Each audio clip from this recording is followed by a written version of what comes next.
నమస్కారం, ఈగలై ఛానల్కి స్వాగతం. భారతదేశపు మొదటి మహిళా ఉపాధ్యాయురాలు మరియు మహిళల హక్కులు మరియు వారి విద్యపై కీలక పాత్ర పోషించిన సావిత్రిబాయి పూలే జయంతి సందర్భంగా విజయనగరం జిల్లా దళిత చైతన్య సేవా సంఘం అధ్యక్షులు మరియు రెల్లి ఉపకులాల సంక్షేమ సంఘం అధ్యక్షులు సో మురళీమోహన్ స్థానిక కలెక్టర్ ఆఫీస్ వద్దనున్న సావిత్రిబాయి పూలే విగ్రహానికి పూలమాల వేసి ఘనంగా నివాళులర్పించారు.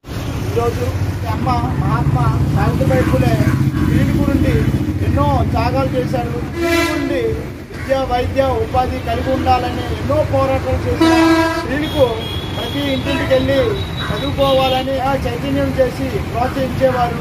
స్త్రీలు చదువుకోవాలని వెళ్ళినప్పుడు కూడా ప్యాడ్నీలు సావిత్రిబాయి పూలే మొఖం మీద వేసేవారు. కానీ ఒక పక్క అది తీసుకొని స్త్రీలకు చదువులు చెప్తుండేవారు. మహిళలకు సమాన హక్కు ఉండాలని మహిళల గురించి ఎన్నో ఉద్యమాలు చేశారు.